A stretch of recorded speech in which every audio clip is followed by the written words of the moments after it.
Hello বন্ধুরা, আমার বাড়ির সামনে কটা নটের শাক ছিল। আমি নটের শাক কটা তুলে নিলাম, নিয়ে তারপরে গোটাই ধুয়ে নিলাম।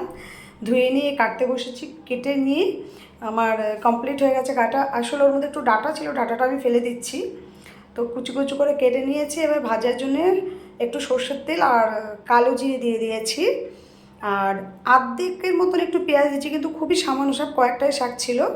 আমি রসুন দিইনি, একটু গরম তো ওই জন্য রসুন দিইনি, কিন্তু কয়েকটা কাঁচা লঙ্কা দিয়েছি, মানে 3 থেকে 4টে কাঁচা লঙ্কা, লাল যেগুলো, কারণ এখন তো শুকিয়ে লাল হয়ে যাচ্ছে লঙ্কাগুলো, ওটাই শাকে দিয়ে দিয়েছি। তো 4টে লঙ্কা দিয়ে দিয়েছি, দিয়ে একটুখানি ভাজতে দিয়েছি হালকা করে, মানে ব্রাউন না, একটু ডিপ করে ভেজে নিয়েছি। ভাজা হয়ে গেলে এবার আমি শাকটা দিয়ে দিয়েছি। শাকটার মধ্যে হালকা সেদ্ধ হয়ে গেছে, দেখতেই পাচ্ছেন আপনারা, একটুখানি মজে গেছে।